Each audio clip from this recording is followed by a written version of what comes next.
Nah, ketika ayat yang biasa didengar ditampakkan di hadapan, belum membuat kita bertobat, dengan cara apa lagi Allah memberikan hidayah? Apalagi ayatnya dibacakan, kejayaan ditampakkan, yang datang yang menerangkan namanya hidayat. Terus kita belum tergerak juga untuk berubah, dengan cara apa lagi Allah kasih hidayah? Saya tuh kadang-kadang suka bingung ya, yang nyampein berita, yang bikin konten, yang nampilkan, kok bisa tidak sadar dengan itu? Padahal dia ingin kasih lihat orang. Makanya itu yang dikatakan hidayah itu mahal. Kapan mahal itu bisa kita dapatkan? Ketika ada keinginan untuk menjemputnya. Itu yang dimaksud Quran surah 29 di ayat yang terakhir. Walladzina jahadu fina lanahdiyannahum subulana. Jadi kalau ada kilatan dalam diri kita itu mengajak kita berbuat baik, kata Allah, cepat jemput, karena aku sedang turunkan kasihku kepada hambaku. Ya, dan itu semua orang pasti mengalami itu. Ya Allah, kapan saya jadi baik ya? Nah, itu ketika keluar kalimat itu dimunculkan di lisan, itu sebetulnya tanda dari Allah yang mengizinkan kita berubah. Jemput. Bahasa Qur'annya jemput, langsung ambil. Ambil. Begitu diambil nanti Allah tuntun. Ya, kadang-kadang lewat pandangan, kok bisa buka YouTube keluarnya kok ceramah. Padahal mau cari video maksiat misalnya, keluarnya kok malah video ngajak tobat. Pulang kantor dari kampus lewatnya kok ke tempat orang yang sedang hafalan Quran. Ya, dan yang paling menarik kadang begini. Kadang orang yang punya masalah itu ditampakkan oleh Allah, berjalan ketemu orang kok jadi solusi. Lewat ke tempat orang sedang ibadah. Yang paling dahsyat, buka mushaf, keluar ayat sesuai dengan apa yang dirasakan. Nah, kalau sudah seperti itu, dengan cara apa lagi Allah memberikan hidayah untuk berubah?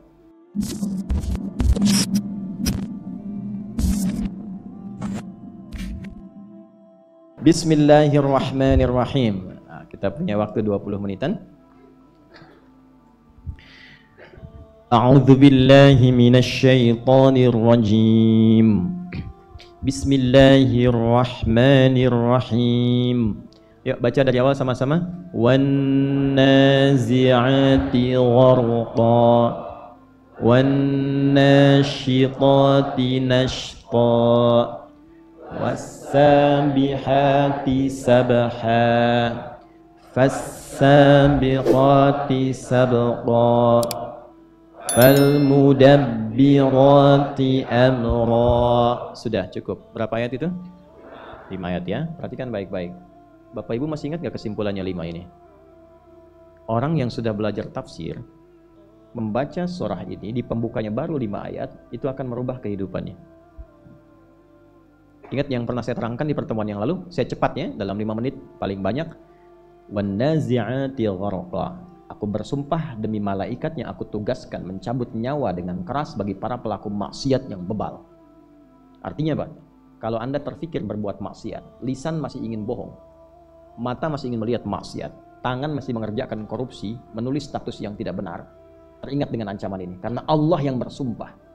Anda lihat saya bersumpah, Anda serius. Anda mendengar Allah bersumpah, maka jangan main-main. Aku bersumpah para pelaku maksiat itu yang tidak pernah mau merubah dirinya untuk taubat, aku kirimkan malaikat khusus mencabut nyawanya dengan keras sekeras-kerasnya, seperti tanaman dicabut dengan akar-akarnya. Itu cara wafatnya begitu. Ya. Wan nazi'ati gharqa. Kemudian wan nasyitati nashta. Tapi aku bersumpah demi malaikat yang diberikan kelembutan, kenyamanan, kedamaian ketika mencabut nyawa orang-orang yang penuh dengan sifat kebaikan. Ya.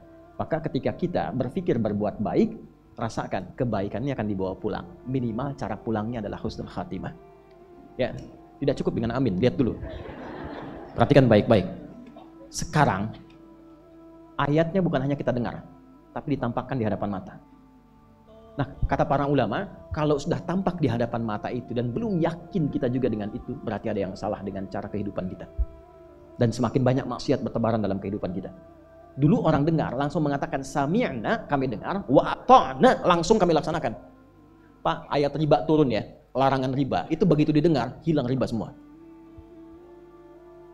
Larangan mencela nih, turun ayatnya. La yaskhar qaumin qaum, jangan saling cela. Semua enggak ada yang cela. Baik semua. Itu cuma satu kalimat. Ya. Yang di Al-Baqarah ayat 285 itu kan ciri iman.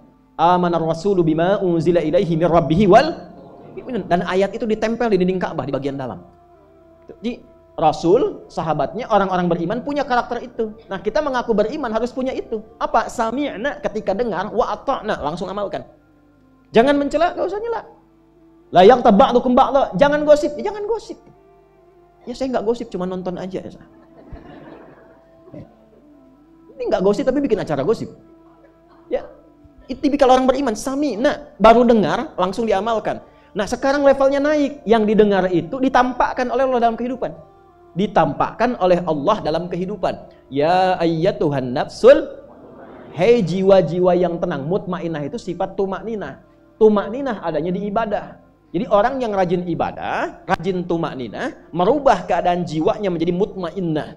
Ketika wafat dia tenang. Kenapa? Karena punya bekal ibadah. Ditampakkan hasil ibadahnya. Tumakninah itu adanya dalam sholat. Ruku sampai tumakninah. Sujud sampai tumakninah. Sampai hatimu merasa tenang. Makanya sholat itu satu-satunya amalan yang membuat kita tenang secara paripurna. Tempatnya masjid. Masuk masjid pun sudah tenang. Anda tadi dari rumah. Di jalan nggak enak. Buru-buru. Tapi ketika sampai ke masjid. Dari luarnya aja udah beda kan auranya. Udah lain. Apalagi ketika diisi dengan amalannya. Itulah sebabnya ada tumakninah di situ. Jiwanya mutmainnah. Panggilannya ketika dipanggil, sifat tumakninah ditampakkan di hadapannya. Ini kamu yang rajin sholat, kamu yang begini. Sekarang saat sholatnya dia dipanggil. Dalam sujudnya dia dipanggil. Dan ditampakkan di hadapan kita. Tampakkan. Nah ketika ayat yang biasa didengar ditampakkan di hadapan, belum membuat kita bertobat, dengan cara apa lagi Allah memberikan hidayah? Apalagi ayatnya dibacakan. Kejayaannya ditampakkan. Yang datang yang menerangkan namanya hidayat. Kita belum tergerak juga untuk berubah. Dengan cara apa lagi Allah kasih hidayah? Saya tuh kadang-kadang suka bingung ya. Yang nyampein berita, yang bikin konten, yang nampilkan, kok bisa tidak sadar dengan itu? Padahal dia ingin kasih lihat orang. Makanya itu yang dikatakan hidayah itu mahal.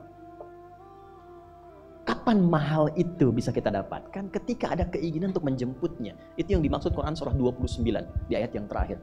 Walladzina jahadu fina lanahdiyannahum subulana. Jadi kalau ada kilatan dalam diri kita itu mengajak kita berbuat baik, kata Allah cepat jemput karena aku sedang turunkan kasihku kepada hambaku. Ya, dan itu semua orang pasti mengalami itu. Ya Allah, kapan saya jadi baik ya? Nah, itu ketika keluar kalimat itu dimunculkan di lisan, itu sebetulnya tanda dari Allah yang mengizinkan kita berubah. Jemput. Bahasa Qur'annya jemput, langsung ambil. Ambil. Begitu diambil nanti Allah tuntun. Ya, kadang-kadang lewat pandangan kok bisa buka YouTube keluarnya kok ceramah. Padahal mau cari video maksiat misalnya, keluarnya kok malah video ngajak tobat. Pulang kantor dari kampus lewatnya kok ke tempat orang yang sedang hafalan Quran. Ya, dan yang paling menarik kadang begini. Kadang orang yang punya masalah itu ditampakkan oleh Allah, berjalan ketemu orang kok jadi solusi. Lewat ke tempat orang sedang ibadah. Yang paling dahsyat, buka mushaf keluar ayat sesuai dengan apa yang dirasakan. Nah, kalau sudah seperti itu dengan cara apa lagi Allah memberikan hidayah untuk berubah? Ayat yang sami'na wa ata'na sekarang berubah dengan ainul yakin, terlihat. Sami'na wa ra'ayna wa ata'na. Kami dengar ya Allah, kami lihat, kami taati. Jangan sampai nunggu hakul yakin. Kalau hakul yakin sudah di akhirat. Ilmal yakin kita dengar informasinya, ainul yakin kita lihat, hakul yakin di akhirat tampakkan. Jelas? Ya, jadi kalau kita mendengar dua ayat tadi, wan nazi'ati gharqa, jangan maksiat karena ancamannya cabut nyawa, nggak main-main. Kalau nggak percaya silakan lakukan, ntar lihat di akhir kehidupan. Ya kan? Kan bahasanya begitu. Dan ini sumpahnya Allah loh. Tapi kalau kita beramal saleh, motivasi, nanti Allah muliakan, tenang hidupnya. Lihat orang-orang tenang. Lihat yang wafatnya tenang. Lihat bagaimana diantarkan jenazahnya. Ya. Jelas? Setelah itu, wasabihati fasabiqati, malu sama malaikat. Malaikat gak dihisab, berlomba-lomba berbuat baik. Yang tawaf, yang zikir, yang tahmid, tasbih, malaikat loh. Yang gak dihisab, berlomba beramal soleh. Masa kita yang dihisab tidak beramal soleh? Jangan banggakan malaikat karena memang dicipta untuk beramal soleh. Tapi mereka itu berlomba-lomba mengerjakan itu. Berlomba-lomba. Fastabiqul khairat. Nah, ayat fastabiqul khairat itu untuk kita, bukan untuk malaikat.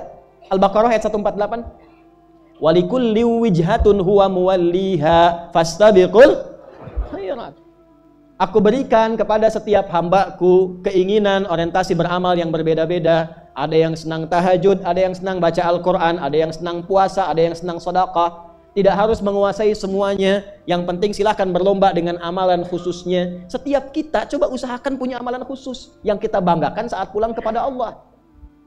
Ya, saya nggak bisa tahajud seperti dia, bacaannya panjang, lama, nggak apa-apa. Saya cuma 2 rakaat witir 1. Tapi saya punya puasa yang dia nggak bisa kerjakan. Itu. Saya punya puasa Daud. Dia sholat Daud. Ya. Nggak ada sholat Daud ya. Yang ada cuma puasa Senin puasa, Selasa tidak, Rabu puasa, Kamis tidak. Nah kalau sudah puasa Daud itu sudah tingkat tertinggi puasa sunnah. Kalau saya sih, saya pandangannya Senin Kamisnya berhenti.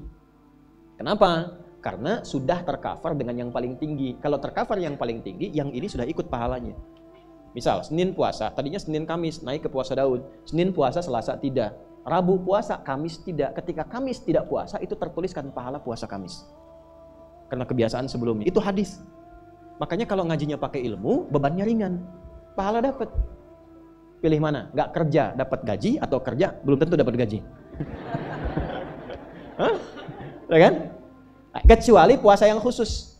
Ya, misal Ayyamul Bid 3 hari yang pertengahan bulan, itu khusus. Ya, kerjakan. Misal puasa Asyura, satu khusus, 1 hari saja. Misal puasa Ramadan hilang semua. Ya, Ramadan ya yang dikerjakan awal sampai dengan akhirnya. Itu cuma puasa Daud. Salat Daud nggak ada. Ya, subuh salat, zuhur tidak, asar salat, maghrib, nah itu tidak ada. Nah itu berlomba. Sekarang pilih apa yang paling nyaman. Anda yang misalnya bisnis bekerja, ya dengan sedekah, banggakan itu. Ya, salat sekali salat 10 tuh. Anda sekali infak 200 berapa? 700 kali lipat kan? Ayat 261 Al-Baqarah. Mathalul ladzina yunfiquna amwalahum fi sabilillahi kamathali habbatin ambatat 7 sanabil fi kulli sumbulatin 100 habbah wallahu yudha'ifu liman yasha' wallahu wasi'un 'alim. Bawa ayatnya, tempel di dompet, tempel di ruang kerja. Allah menyukai orang-orang yang infak. Oh, saya kerja supaya infak, cari tabungan akhirat, infak buat keluarga, infak buat anak, buat istri, buat ibu, buat saudara, buat tetangga dan kerabat. Kaya untuk itu, beramal saleh. Maka ketika dapat dilakukan 1 rupiahnya paling minimal 700. Sekali sholat 10, sekali infak 700. Karena sholat amalan fisik, infak amalan harta. Fisik semua orang bisa kerjakan, harta belum tentu bisa keluar. Naik 700 kali lipat. Kalau dihitung, kalau nggak dihitung, Allah berikan tanpa hitungan.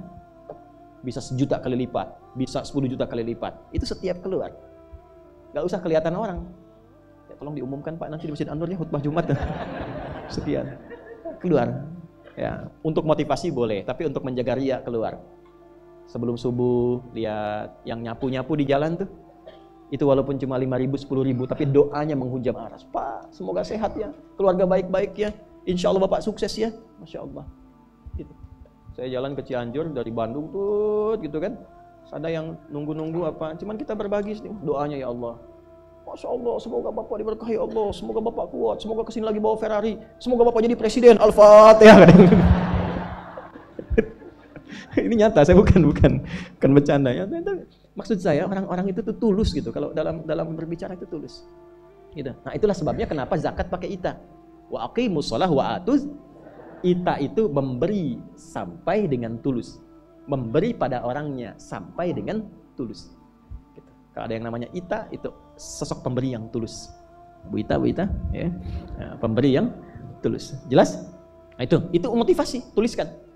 Tulis. Anda yang rajin tahajud, tulis ayatnya supaya ketika lupa atau malas lihat itu bangun lagi. Ya, itu poin-poin yang kita bisa munculkan. Nah, malu dengan malaikat, fastabiqul khairat itu ayatnya untuk kita, bukan untuk malaikat. Tapi Allah sifati wasabiqatis sabqa. Mereka berlomba. Jadi mereka yang tasbih, perbanyak tasbih aja nggak ngerjain yang lain. Tahmid. Wa nahnu nusabbihu bihamdika wa nuqaddisulak. Yang takdis. Ya Allah ya Qudus yang itu aja sampai kiamat terus itu aja. Subhanallah, enggak ada yang bisa ngerjain yang lain. Kita tuh Masya Allah, tasbih bisa, tahmid bisa, takbir bisa, ambil kerja bisa. Malaikat nggak ada, tapi mereka bangga dan berlomba dengan amal yang telah Allah tetapkan sebagai fitrah kehidupan mereka. Itu aja, yang sujud, gak bangun-bangun Bu. Sujud aja terus begitu. Betul, sujud. Nanti kita lihat saat kembali pada Allah itu, insya Allah. Betul, mudah-mudahan ditampakkan kan. Yang sujud, gak bangun-bangun. Memang amalannya sujud aja. Yang tasbih. Makanya malaikat nggak bisa jadi khalifah di bumi. Nggak akan ada bangunan masjid begini. Begitu turun ke bumi sujud aja gitu. Nggak ada yang jualan jus jambu, jus melon, nggak ada. Malaikat jualan jus tuh nggak ada. Bakatnya nggak ada, makan nggak ada, minum nggak ada, nikah nggak ada. Ya, nggak akan muncul IO pengantin dan sebagainya, nggak ada. Ya, kita itu banyak bisa dikerjakan, cari amalan yang positif. Fastabiqul khairat, fal mudabbirati. Nah, pelajari malaikat yang mengiringi kehidupan kita. Yang hafal kan 10, ya kan? 10 itu siapa saja? Cek. Cari ilmunya. Jadi tahu, oh saya pengen rizki. Siapa malaikat tugaskan ngatur rizki? Malaikat Mikail. Kesenangannya apa Mikail? Rumah yang bersih, rumah yang suci, yang ada ibadahnya. Hidupkan. Begitu hidup, doa. Itu rumusnya siapa? Banyak. Di ayat Quran banyak. Rumusnya mihrabnya Maryam. Coba mihrab Nabi ke kamarnya jadi raudhah. Ya, tempat itu kalau dipakai banyak beramal, itu keberkahannya turun di tempat itu. Ini kenapa disebut mihrab? Karena imam ngimami kan? Bukan cuma karena imamnya. Karena di tempat inilah pusat kegiatan amalan. Tempat kegiatan amalan. Jadi kalau tempat sering dipakai beramal saleh, itu bukan sekedar menjadi tempat. Ada tempat yang penuh dengan keberkahan di dalamnya. Salah satunya mempercepat terkabulnya doa. Doa itu dikabulkan ada 3 rumusnya. Kalau ingin cepat. 1, dilakukan di tempat yang mustajab. Makanya Anda ke Mekah kan? Ke Madinah kan? Karena mustajab. Tapi kalau belum sempat ke Mekah ke Madinah, kamar bapak, kamar ibu pakai ibadah. Tahajud di situ, sholat di situ, baca Quran di situ, doa di situ, gosip keluar dari situ, pasang status keluar dari situ. Maaf ya, sedang ibadah dulu, ceplik. Gak usah keluar, pakai ibadah aja, pakai ibadah. Itu rumusnya mihrabnya Sayyidah Maryam alaihissalam. Ada di mana? Di Ali Imran ayat 37. Fataqabbalaha rabbuha biqabulin hasanin wa ambataha nabatan hasanan wa kaffalaha Zakaria. Kullama dakhala 'alayha Zakaria al-mihraba wajada 'indaha rizqa. Qala ya Maryam anna laki hadha? Qalat huwa min 'indillah. Innallaha yarzuqu man yasha bighairi hisab. Itu kalau tempatnya udah bagus, amalnya banyak di situ, itu belum minta sudah dikabul. Baru terbersit ada Pak. Itu tempat. Kalau ada rizki berangkat. Ka'bah, dekat Ka'bah, multazam, tarik garis lurus ke belakang. Raudhah, tarik garis lurus ke belakang kalau nggak mampu ke depan. Tapi kalau belum mampu ke sana, rumah kita masa nggak ada satu ruangan pun dipakai tempat sujud tuh. Pakai ibadah. Islam tuh nggak mahal, indah semua. Hamparan sejadah, doa, minta. Itu nomor 1. Ya, tempat. Kedua, waktu. Waktu. Ada waktu-waktu spesifik berdoa. Misal, pertengahan malam, waktu-waktu tahajud tuh, lebih cepat sampai doanya. Apalagi kalau dipanjatkan dalam sholat. Itu nasabnya sudah bukan hanya dari Nabi Muhammad SAW, itu puncaknya, itu sudah amalan nabi-nabi sebelumnya. Dan dahsyatnya, amalan yang dipanjatkan, doa di dalamnya, di waktu yang spesial, itu bukan hanya bisa mengabulkan doa yang biasa. Termasuk yang dianggap mustahil oleh kebanyakan orang, tapi dipandang butuh oleh Allah untuk kita. Contoh, ibu pernah dengar Nabi Zakaria? Ya kan? Ujiannya apa? Sulit memiliki keturunan. Oke, penyebabnya apa? Maaf, istrinya divonis secara medis monopos dan mandul. Secara klinis gak mungkin punya keturunan. Apa yang beliau lakukan? Sholat. Ingat, sholat. Doanya dipanjatkan dalam sholat. Tahu dari mana? Ali Imran. Ayat berapa? 38 sampai 39. Doanya 38 dipanjatkan dalam sholatnya, keterangan di ayat 39. Hunalika da'a Zakaria rabbah. Ya, Nabi Zakaria kemudian berdoa di mihrabnya Maryam. Mihrab, tempat bersambung dengan waktu. Perhatikan baik-baik. Qala rabbi habli min ladunka dzurriyyatan thayyibah innaka sami'ud du'a. Ya Allah, semua memvonis aku tidak akan mungkin punya keturunan. Maka aku menyebut namamu yang memberi tanpa punya batas dalam pemberian. Rumus Al-Asmaul Husna di Al-Isra ayat 110. Rumusnya kalau minta, cari nama Allah sesuai kebutuhan kita. Cari, itu cepat memberikan jawaban. Misal, butuh rizki ya Razzaq. Butuh ilmu ya Al-Alim. Butuh kesabaran banyak masalah ya Sabar. Butuh kelembutan ya Latif. Ya, suami misalnya kurang lembut, minta ya Allah ya Latif, ya Latif, ya Latif. Engkau yang kirimkan suamiku kepadaku, Engkau yang titipkan dia kepadaku ya Allah. Aku memohon kepada Engkau yang maha lembut ya Allah, lembutkan hatinya, lembutkan sikapnya. Namanya sudah Latif tapi dia belum lembut. Saya Latifah juga ya Allah. Minta. Sebut namanya. Ya, itu rumus di Al-Isra ayat 110. Qulid Allah awid ar-Rahman ayyamma tad'u falahul asmaul husna. Kalau engkau enggak tahu, sebut namaku Allah atau Ar-Rahman, sang pemberi tanpa batas dengan kasih sayang. Tapi kalau engkau tahu, pilih satu di antara namaku sesuai kebutuhanmu. Bu, hafal Al-Asmaul Husna bagus. Tapi kalau ibu mau doa, nggak harus dibaca semua. Pilih salah satu sesuai kebutuhan ibu. Ya Allah, lancarkan rezeki suamiku dalam bekerja ya Razak. Ya Allah, tambahkan pengetahuan pada anakku ya Alim. Ibu nggak punya masalah, jangan sebut ya Sabar. Ya ibu dikasih masalah. Oke, tempat sudah, waktu sudah. Ya, yang ketiga, cari amalan yang istimewa, yang mempercepat terkabulnya doa. Sebetulnya setiap amal itu berpotensi mempercepat terkabulnya doa, tapi ada yang istimewa. Ada yang istimewa. Dari mana taunya rumus doa dengan amal? Al-Baqarah ayat 186.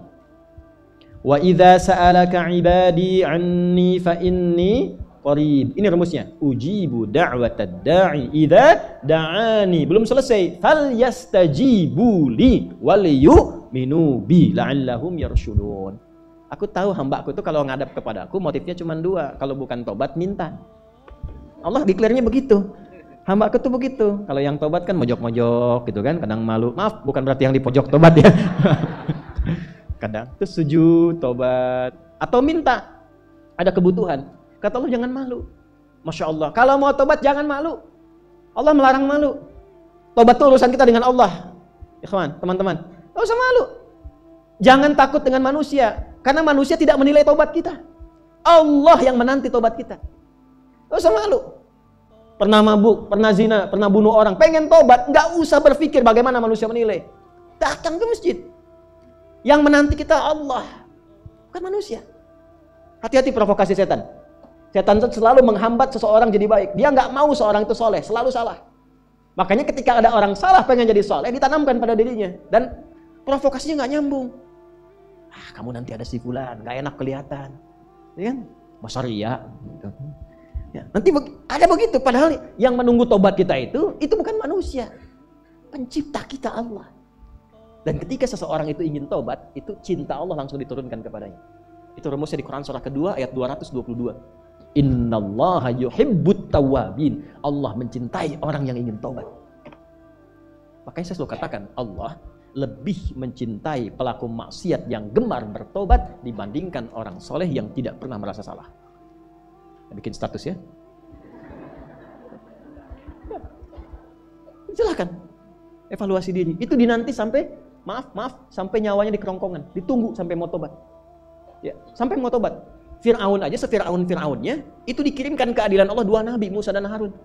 Cuma ya dasar Fir'aun. Gitu. Dan ditampakkan kisahnya untuk diketahui jadi landscape kehidupan kita, bukan untuk jadi cerita. Dan jangan bangga. Jangan bangga. Ya, sekarang kok saya tuh bingung ya, neraka kok jadi candaan gitu. Ya. Banyak orang kaya ke neraka, oh kayaknya ber-AC di neraka tuh. Kok bisa gitu? Jadi candaan. Padahal neraka itu ditampilkan diksinya dalam Al-Quran itu sebagai ancaman yang mengerikan. Ya, jangan dirubah. Jangan dirubah. Nah, apa amalan istimewanya? Ya, semua amalan kalau sudah dikerjakan itu doa. Tapi ada beberapa amalan yang ketika dikerjakan berdoa, doanya cepat dikabul. Saya berikan 3 aja deh biar cepat. 1, sedekah. Sedekah. Tapi harus ikhlas ya. Ikhlas. Sudah?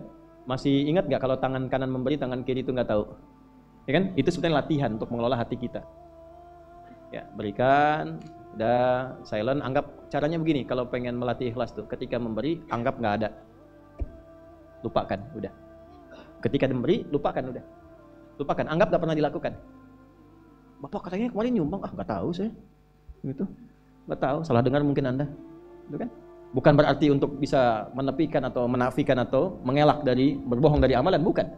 Tapi kita melatih hati kita, oh saya nggak tahu. Maksudnya apa? Karena saya sudah melupakan itu dalam hati kita. Ya, mungkin Anda salah dengar. Tapi itu disebut kok adik, bukan adik saya, mungkin adik kan banyak, pasaran nama adik itu. Kan? Ya, itu cari. Setelah itu isi dengan doa, diam-diam doa. Ya, walaupun nggak diungkapkan dalam hati. Kalau disanjung nggak usah dibalas. Terima kasih Pak, Masya Allah terima kasih, nggak usah dibalas. Lupakan aja lah. Saya pun nggak tahu itu kan Allah aja nitip lewat saya. Sudah, terus doa. Itu melatih. Kalau ingin berbagi tapi belum punya yang dibagi, rumus Qur'annya qaulun ma'rufun wa maghfiratun khairum min shadaqatin yatba'uha ada. Tetap selalu ada. Misal, nggak punya uang nih, nggak punya barang, tapi pengen mengamalkan yang pertama itu. Apa kata Al-Quran? Al-Baqarah ayat 263, paling kiri agak ke bawah sedikit. Lihat baik-baik. Banyak berkata baik, qaulun ma'ruf. Senyum sama orang. Makanya senyum disebut sedekah. At-tabassumu sedekah. Basmatuka fi wajhi akhika sedekah. Senyummu yang menyenangkan wajah temanmu sedekah. Senyum.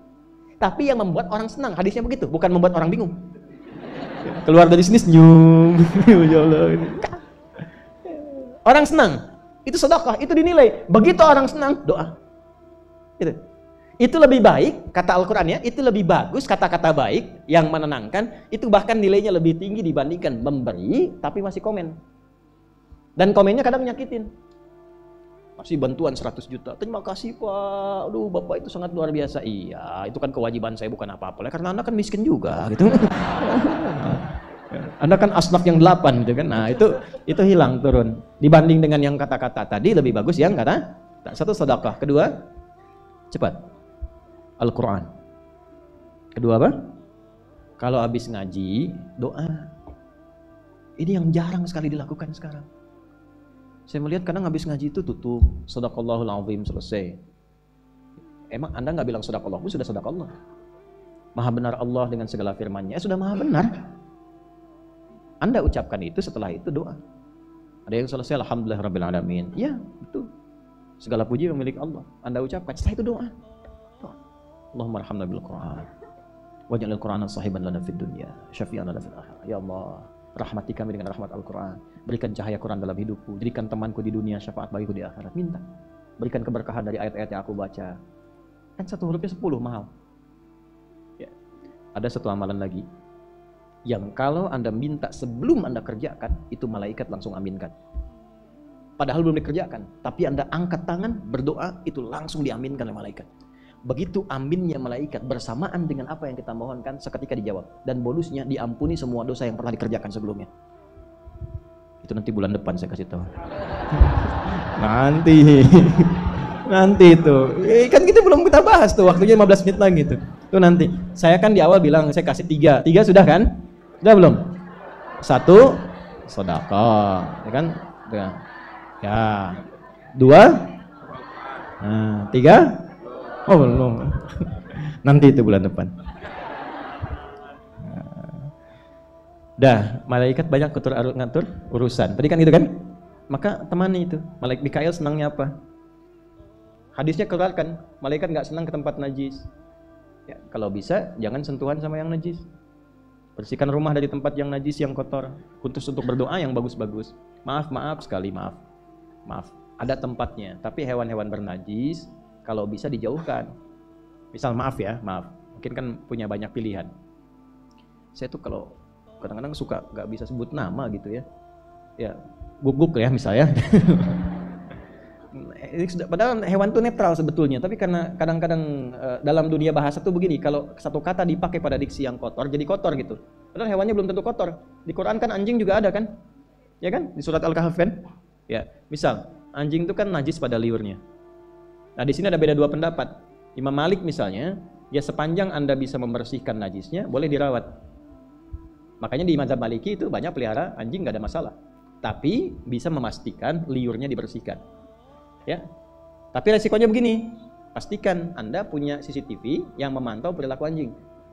Jilat apa aja? Jilat sofa, jilat karpet, jilat apa gitu kan? Sebab ketika najis itu ada, malaikat nggak turun, itu aja. Jelas? Oke. Karena itu yang memelihara anjing tempatkan di tempat yang khusus spesifik dan dengan fungsi yang khusus.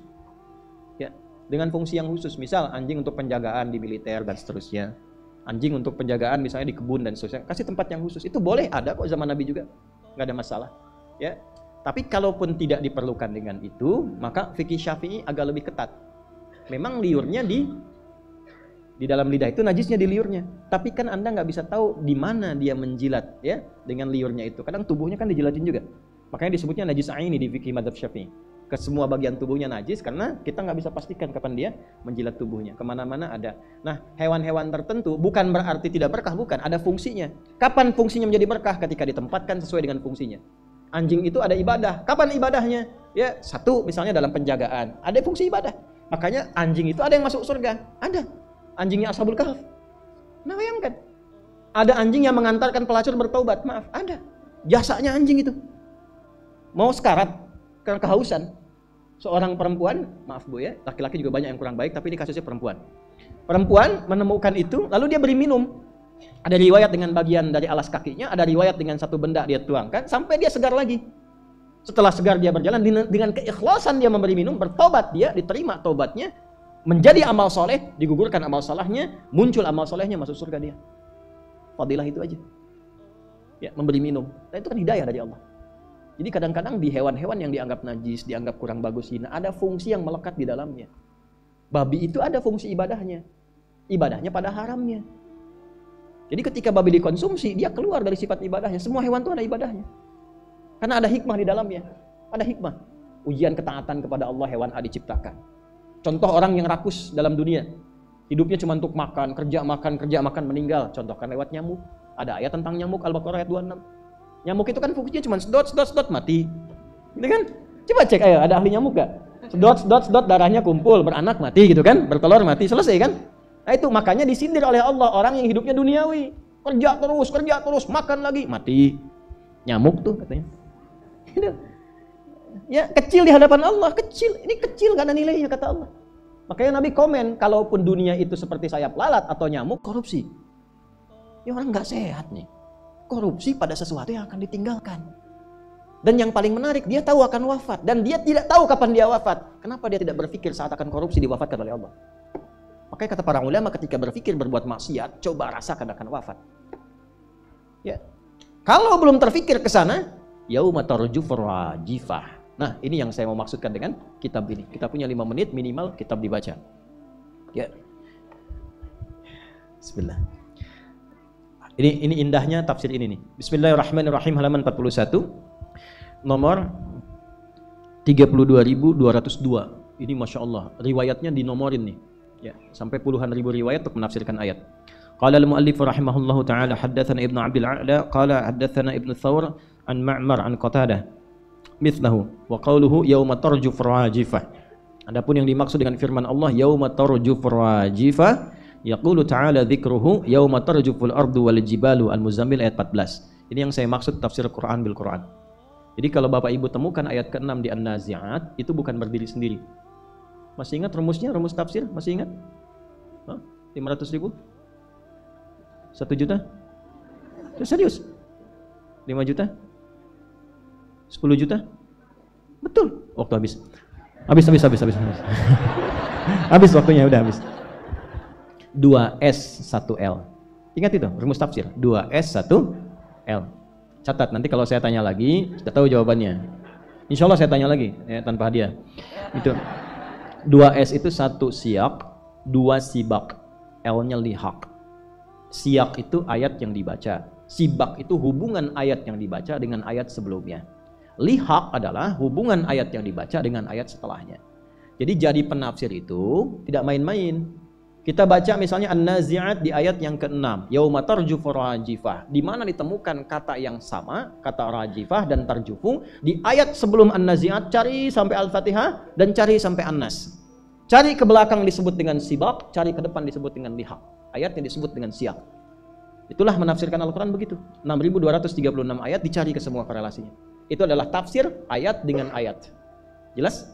Nah, tafsir ayat ini juga bisa diketahui dengan penjelasan di Al-Muzammil ayat yang ke-14. Ya. Yauma tarjuful ardu wal jibal. Nanti yang sering diperebutkan dunia nih, kadang-kadang sengketa dan sebagainya. Yang disengketakan itu sudah hilang, habis semua, bahkan hancur. Ya. Ini ada sengketa tanah, perebutan tanah. Kata Allah, apa yang kau rebutkan itu satu saat yauma tarjuful ardu, tanah yang kau sengketakan hancur. Sekali tiupan, hancur. Dulu sami'na, dengar ayat, gak ada yang rebutan lagi, wakaf, berbagi secukupnya hidup untuk beramal. Luas beramal boleh, tak mampu beramal dia bagi, karena dia tahu yang dipijak itu satu saat hancur semua. Tinggal persaksian yang dipijak itu bersaksi apa. Dulu sami'na, dengar langsung taat. Sekarang yauma tarjufu, begitu kemudian maaf ya ditiupkan sasakala. Sekarang pembuktian, sekarang kekinian NASA kan sudah menemukan semacam trompet yang pernah saya gambarkan dulu kan, semacam trompet sasakala itu, dan kita kan ada di ruang itu. Begitu suara keluar dari sifat yang seperti trompet itu, boom, hancur semua. ayatnya sudah dibuktikan dari 15 abad yang lalu, sekarang sudah ada pembuktian secara ilmiahnya. Masa belum yakin juga? Maksudnya gini, gak usah rebutan dunia. Kalau ada orang naik jabatan, gak usah iri, gak usah dengki. Ya, jangan cari manuver-manuver untuk menjatuhkan orang lain. Karena pasti Allah tempatkan itu ada hikmah di dalamnya. Doa yang baik-baik, ya Allah berikan keberkahan di jabatannya. Ya Allah berikan kenyamanan, kebaikan untuk dunia akhiratnya. Berikan hidayah kepadanya, itu yang dilakukan. Ya Allah gak pantas dia ada di situ, jatuhkan dia besok ya Allah. Doa apa? Gak boleh. Gak boleh. Doakan. Doakan. Karena pasti ada hikmah. Ada orang kaya, doakan. Doakan. Nanti dengan doa itu kembali ke kita keberkahannya. Kalau dipandang kita mampu mengolah harta, nanti datang. Nggak percaya silahkan, datang tiba-tiba tawaran pekerjaan apa. Demi Allah saya katakan, jaga. Allahu Akbar. Hati itu jaga betul. Yang baik-baik aja. Nanti lebih tenang hidupnya begitu. Lebih tenang. Yang bahaya itu yang nggak tenang, kaya nggak tenang, itu semua dikerjakan. Maksiat dikerjakan, minum dikerjakan, narkoba dilakukan. Karena nggak tenang hatinya Pak. Dan nggak berkah itu. Jadi yang banyak pun karena nggak berkah, rasanya nggak ada. Capek sendiri, kerja lagi, cari lagi, pikirin lagi. Nggak sempat sholat, nggak sempat baca Quran. Yang paling parah, harta yang dihasilkan, dia bahkan tidak menikmati. Itu yang paling bahaya.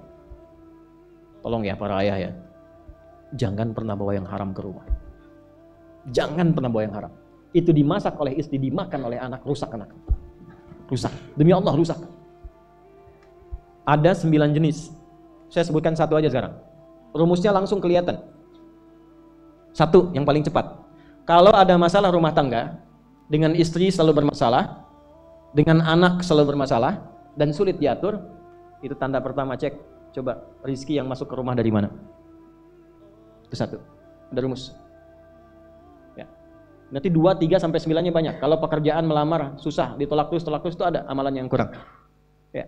9, nanti rahasia. Mungkin bulan depan nanti diungkap dengan yang amalan tadi doa itu ya. Insyaallah. Nah, yauma tarjuful ardu wal jibal.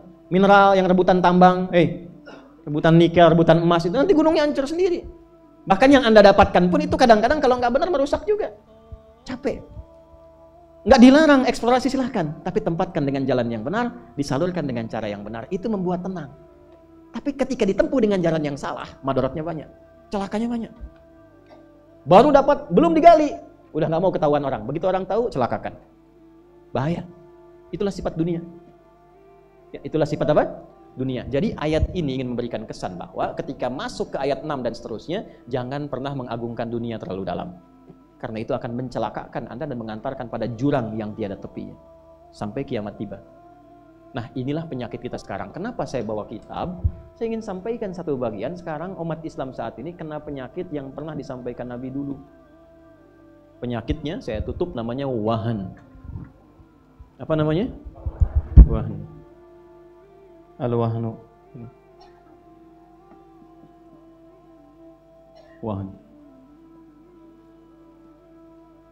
Ada wahan, ada walhan. Kalau walhan setan wudu. Dari 9 jenis setan, ada setan yang khusus menggoda kesucian, khususnya bab wudu, namanya walhan. Itu yang suka bikin, suka khawatir, gelisah. Saya wudu, tadi wudu apa enggak ya? Batal apa enggak, itu walhan. Tapi ini wahan. Wahan itu apa? Hubbud dunya wa karahiyatul maut. Saya bacakan hadisnya, wa kama qala Rasulullah sallallahu alaihi wasallam, saya bacakan hadisnya. Yushiku an tada'a 'alaikumul umam kama tada'al akalatu 'ala qas'atiha. Akan tiba satu masa umat Islam itu diombang-ambingkan. Enggak ada nilainya, enggak punya karismanya. Ya, dipecah-pecah seperti kue-kue, diombang-ambingkan seperti diperebutkan makanan manis-manisan oleh hewan-hewan yang dipecah. Jadi pecah-pecah, enggak dianggap. Ya. Qala, seorang sahabat mengkonfirmasi pada Nabi, amin qillatin bina yauma idin ya Rasulullah. Ya Rasulullah, apakah jumlah kita sedikit, minoritas, sampai kita diombang-ambingkan begitu, enggak dianggap, enggak punya marwah. Ya, bantai bunuh diem aja. Palestina dibantai, penduduknya dipaksa keluar, dibilang jadi imigran, tolong tampung di tempat lainnya, dia diem aja umat Islam itu. Enggak punya kekuatan. Cuman kumpul, bicara, demo, selesai, pulang. Dulu orang teriak, ya Mu'tasimah, ada seorang perempuan dilecehkan di tempat negeri jauh. Wa Mu'tasimah, dia minta bantuan pada pemimpin pada masa itu, Mu'tasim billah. Kedengaran ke situ, wa Mu'tasimah, langsung disiapkan pasukan, bebaskan perempuan itu. Mungkin kalau kita gambarkan di Indonesia, kejadiannya di Amerika, nyampe ke telinganya, siapkan pasukan, bebaskan. Izzahnya ada. Sehingga ketika mendengar Islam, yang terdengar tuh kejujurannya, kehebatannya, keadilannya, kemakmurannya, dan sifat segan itu muncul. Segan itu muncul. Dulu pasukan Romawi kalau dengar pasukan Islam itu dari jauh belum datang, baru dengar namanya sudah kocar-kacir. Sekarang hadis ini berlaku. Dan nggak usah dianggap. Besok hancurin, paling nanti yang bangun mereka juga, yang donasi mereka juga, keluarin aja, udah nggak dianggap. Akan tiba masa itu. Amin killatin bina yawma idzin ya Rasulullah. Ya Rasulullah, apakah jumlahnya kita sedikit pada masa itu? Bal antum yawma idzin katsir. Bahkan kalian jumlahnya lebih banyak dari sekarang. Banyak jumlahnya. Walakinnakum guthaun ka gutha'us sail. Guthaun ka gutha'is sail. Tapi kalian seperti buih di lautan terombang-ambing. Kenapa? Tunza'ul mahabbatu min qulubi aduwikum. Orang-orang yang antipati terhadap Islam dan orang Islam itu sudah tidak punya segan lagi kepada umat Islam. Kenapa? Wa yunza'u fi qulubikumul wahn. Wa yuj'alu fi qulubikumul wahn, karena tertanamlah penyakit wahan dalam orang Islam itu. Apa wahan itu? Hubbud dunya wa karahiyatul maut. Rebutan dunia. Ngajar sekarang orientasinya dunia. Maaf. Berapa guru-guru di sekolah yang bikin sekolah-sekolah yang kelihatan elit, bagus, modern, ternyata cuman SPP yang mahal. Cari uang. Ustadz-ustadz berkelahi itu bukan karena pendapat, tapi karena pendapatan. Takut kehilangan jamaah, kehilangan popularitas. Itu yang bikin ribut dunia. Amplop tipis disebut dhaif, gak mau datang lagi. Amplop tebal sohi datang. Belum diundang udah nanya kapan kajian lagi. Tipis tapi banyak, jadwal banyak, padat, sohi ligoirihi.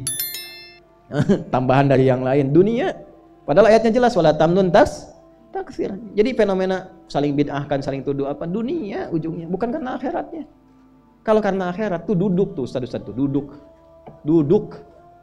duduk bicara, ngobrol, sama-sama duduk bareng-bareng, turunkan manhaj yang benar, diskusi yang baik, yang usul, yang pokok nggak usah beda. Sholat subuh tetap 2. Itu yang pokok, yang penting sholat. Yang furu' terangkan dalilnya. Oh, ana nggak kunut, apa dalilnya ente? Ini dalilnya. Yang kunut apa dalilnya? Ini yang dalilnya. Oke, bagi saya yang kunut, saya akan sampaikan saya kunut, saya terangkan dalilnya. Saya hormati yang tidak kunut.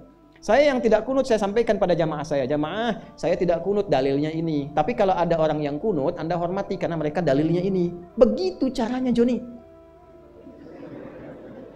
Ulama-ulama begitu dulu, terus rekomendasikan. Lalu difoto sama-sama, ceklik, pasang status. Kami bersepakat menuju Indonesia yang lebih baik. Gitu kan harusnya kan? Sekarang ngapain? Saling celak, saling tuduh, saling bid'ahkan. Kenapa nggak duduk sama-sama?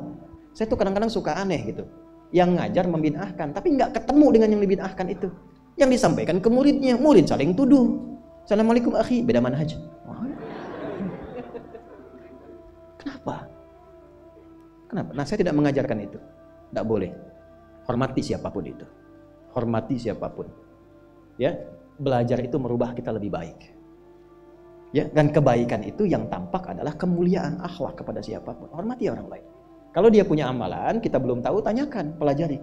Kalau tidak sepakat dengan apa yang dikerjakan, tapi ada dalil, hormati. Mungkin kita nggak sepakat, sudah kerjakan apa yang kita pahami. Yang kunut dalilnya ada, yang tidak kunut dalilnya ada, yang tidak ada dalil, yang tidak sholat subuh. Itu. Allahumma hdina fi man hadait, kata Syekh Ibnu Shalih Al-Utsaimin. Anda nggak kunut di belakang, aminkan, amin. Tapi kalau Anda kemudian kunut, ya, imamnya tidak kunut, ya nggak usah sujud sahwi juga. Ikuti, selesai. Beres masalah. Tenang. Nah, yang terjadi sekarang dunia pada akhirnya. Ributnya dunia. Mau digali kemanapun, dunia ujungnya. Itu hubud dunia. Sebab kalau nggak ada hubud dunia, perbedaan pendapat itu biasa. Apa sahabat nggak berbeda? Berbeda. Ya, Ali, Utsman, Abu Bakar, Umar, dalam amalan ada nggak pilihannya? Ada. Ali, Al-Baqarah hafalnya cepat. Umar itu 12 tahun. Tapi Umar jenius. Apa karena nggak mampu hafal? Bukan. Ada tujuan amalan dari Umar. Jadi ada beberapa yang mesti kita dapatkan. Hubbud dunia itu bahaya. Tetangga beli kulkas, kenapa Anda yang pasang status? Hubbud dunia. Teman yang dilantik dapat jabatan, kenapa Anda yang iri? Hubbud dunia. Akhirnya nggak siap pulang. Wa karahiyatul maut, takut mati. Dulu orang cari mati karena rindu sama Allah. Rindu Allah, ya Allah kapan ketemu? Saya punya guru di pesantren dulu tuh kalau ketemu, ya Allah, Adi, dia udah rindu sama Allah katanya. Sakitnya tuh, ya Allah kapan ketemu, kapan ketemu. Sekarang saya tanya ketemu Allah pada takut tuh. Ibu mau meninggal hari ini? Kita yang jawab. Dia, kapan aja, kan kita nggak tahu kapan pulang, nikmati aja. Setelah saat pulang, alhamdulillah pulang. Pulang kan enak, ya kan? Enak gak pulang? Enak. Nanti puasa, mudik pulang kan? Pulang kampung kan? Enak gak? Enak. Kampung kita akhirat. Masya Allah. Ibu pulang menuju Allah, enak gak? Mau bilang enak takut pulang. Nah, itulah yang saya maksudkan. Jadi ini kesimpulan kita saat ini. Kalau ada pertanda sulit atau masih berat untuk pulang, artinya mesti ditambah keikhlasan untuk beramal. Intinya apa? Kurang amal, terlalu cinta dunia. Dunia boleh, bukan dilarang, silakan. Yang maaf ya, jangan abis ini pekerjaan ditutup, mesti dipenuhi, jangan. Ya, niatkan pekerjaan sebagai ibadah. Kalau berkarir setinggi-tingginya ya, supaya punya kebijakan yang baik. Kalau bisnis sekaya-kayanya, supaya bisa sedekah. Kalau belajar sepintar-pintarnya, pintar, yang pintar. Saya pengen semua yang belajar dengan saya IPK-nya 4. Ya, targetkan 4. Terus ngapalin Quran. Ya, ini kampus-kampus nih yang ada di kampus, boleh kita kerjasama sekarang ada. Kita membina mahasiswa sambil kuliah menghafal Quran. Beberapa kampus sudah dengan kami. Ada UMJ di Jakarta itu semua murid barunya itu harus mempelajari metode at-taisir, belajar. Jadi sambil kuliah menghafal Quran, di wisuda IPK 4 hafal 30 juz. Dan dia diproyeksikan bukan hanya hafal, tapi juga menguasai ayat-ayat Quran sesuai jurusan dan prodi tempat dia belajar. Misal di fisika ayatnya apa, di kedokteran ayatnya apa. Itu sudah begitu sekarang. Ya. Allahumma taqabbal minna innaka antas sami'ul 'alim wa tub 'alaina innaka antat tawwabur rahim. Allahumma 'allimna ma yanfa'una wa faqihna fid din wa 'allimna at-ta'wil wa wafiqna ya Allah fima fahimnahu lina'mala bih. Ya Allah, curahkan pengetahuan kepada kami yang membuat kami lebih baik dan lebih taat kepadamu, dan bimbing kami untuk dapat memahami apa yang telah kami pelajari, dan berikan taufik kepada kami untuk mengamalkan apa yang telah kami pahami. Allahumma ya arhamar rahimin, Allahumma ij'alna ya Allah min ahlil Qur'an waj'alil Qur'ana sahiban lana fid dunya wa syafi'an lana fil akhirati ya arhamar rahimin. Ya Allah, jadikan kami sebagai bagian dari ahli Al-Qur'an. Jadikan Al-Qur'an teman setia kami di dunia dan syafaat bagi kami di akhirat ya arhamar rahimin. Allahumma aslih ahwalana ma yuqarribuna ila ridhak wa hubbik. Ya Allah, mohon di hari ini perbaiki ya Allah keadaan hidup kami supaya menjadi lebih baik, lebih berkah, lebih dekat dengan ridha dan cintamu. Allahumma qaribna ya Allah ila ma yurdihi rasuluka nabiyuna Muhammad sallallahu alaihi wasallam. Ya Allah, mohon perbaiki keadaan hidup kami yang mendekatkan kami pada contoh-contoh teladan yang diridhai dan disukai oleh nabimu dan rasulmu Nabi Muhammad sallallahu alaihi wasallam. Allahumma aslih ahwala ailatina ya arhamar rahimin, dzurriyyatina waj'alhum dzurriyyatin shalihin. Ya Allah, mohon perbaiki keluarga kami, istri, suami, anak-anak kami, dan jadikan kami keluarga yang baik dalam pandangan-Mu. Ya Allah, perbaiki keadaan anak-anak kami ya Allah, berkahi mereka, jadikan mereka orang-orang baik, orang-orang yang Kau ridhai, yang Kau kumpulkan kami sekeluarga di akhirat dengan keadaan yang lebih baik. Allahumma ishtaqna bi Rasulillah sallallahu alaihi wasallam, warzuqna ni'mata ya Allah liqa'i Rasulillah yaumil qiyamah. Ya Allah, kami merindukan pertemuan dengan Rasulullah sallallahu alaihi wasallam yang tak mampu kami pandang bahkan dalam mimpi kami. Maka jangan hilangkan kesempatan bagi kami untuk bersua dengan Rasulullah di akhirat kelak. Allahumma ya khairan nasirin, Allahumma ansur ya Allah Palestin, ansur ikhwatanil mujahidin fi Palestin, wa harril masjidil aqsa, warzuqna ni'matas salah fil masjidil aqsa qabla mamatina. Ya Allah yang Maha Penolong, yang sempurna dalam kekuatan, ya Allah, anugerahkan kekuatan pada para pejuang di Palestina. Ya Allah, bebaskan Palestina dalam kebaikan, sabarkan keluarga mereka ya Allah. Ya Allah, jadikan yang wafat sebagai syuhada, yang hidup sebagai pejuang, dan beri kami kesempatan untuk menunaikan salat di Masjidil Aqsa sebelum wafat kami. Allahumma khaffif hisabana yawmal qiyamati an da'afina fi nasati ikhwanina khasatan fi Palestin. Ya Allah, mohon ringankan hisab kami di hari kiamat tatkala Engkau tanyakan kepada kami apa yang telah Engkau perbuat untuk Palestina. Ringankan hisab kami ya arhamar rahimin. Berikan kami kemampuan walaupun hanya untuk mendoakan ya rabbal alamin. Allahumma aslih biladana waj'al biladana Indonesia baldatan thayyibatan tardaha wa alif ya Allah baina qulubi ya Allah ru'asaina. Ya Allah, mohon jaga negeri kami Indonesia yang kami cintai ini. Jadikan negeri kami negeri yang damai, yang makmur, yang Kau ridhai. Ya Allah, berikan hidayah kepada para pemimpin kami atau calon-calon pemimpin kami. Berikan mereka hidayah-Mu ya Allah, agar mau menjadi negarawan yang mengabdi untuk bangsa, mensejahterakan rakyat ya Allah ya arhamar rahimin. Jauhkan mereka dari perpecahan, jauhkan mereka ya Allah dari persengketaan. Damaikan dan tenangkan kehidupan di negeri kami ya arhamar rahimin. Allahumma ihfadh ulama'ana wa asatidzatana ya Allah, waj'alhum mukhlashina lakad-din. Ya Allah, mentanamkan kelembutan dan kebaikan untuk para guru-guru kami. Jaga para ulama kami ya Allah, ikhlaskan mereka dalam berdakwah, jauhkan mereka dari perpecahan ya arhamar rahimin. Allahumma barik hadzal makan wa kulli amakin wa la tada' lana fi maqamina hadza wa fi kulli makan dhanban illa ghafartah. Ya Allah, berkahi masjid ini ya Allah, Berkahi warga sekitarnya ya Allah. Jangan biarkan ada satu tapak pun terjadi perbuatan maksiat di dalamnya. Ya Allah, jangan sampai ada orang yang datang ke tempat ini dan pulang membawa maksiat kecuali Engkau telah gugurkan seluruh dosa-dosanya. Wala hamman illa farajtah ya Allah, jika ada yang datang dengan kegelisahan mohon tenangkan hatinya. Wala dainan illa qadaitah ya Allah, jika ada di antara jamaah yang datang terlilit utang piutang, kesulitan dalam rezekinya, maka ringankan dan hilangkan seluruh hutang-hutangnya. Limpahkan rezekinya untuk kebaikan di dunia dan akhiratnya. Wala maridan illa syafaitah, jika ada yang sakit di antara kami mohon angkat dan sembuhkan penyakitnya. Rabbana atina fid dunya hasanah wa fil akhirati hasanah wa qina adzabannar. Sallallahu alaihi wasallam Muhammad wa ala alihi wa sahbihi ajma'in wa akhiru da'wana subhanakallahumma wa bihamdika asyhadu an la ilaha illa anta nastaghfiruka wa natubu ilaik walhamdulillahi rabbil alamin. Jemaah sekalian, sebelum saya tutup dengan salam, saya minta maaf. Saya sudah banyak mengajar, banyak meminta, mungkin juga menyuruh, tapi mungkin terlihat belum mampu mengamalkan apa yang saya sampaikan. Mohon saya dimaafkan. Dan saya tidak minta apapun, tolong doakan supaya Allah mengampuni dosa-dosa saya dan keluarga. Ya. Dan terakhir, tadi saya minta maaf terlambat karena anak saya Ahmad baru dihitan kemarin dan saya belum tidur sampai semalam tadi itu. Jadi saya nggak tidur tadi habis subuh, saya ngaji, lihat sebentar, istirahat sebentar, baru kemudian berangkat. Maafkan saya. Assalamualaikum warahmatullahi wabarakatuh.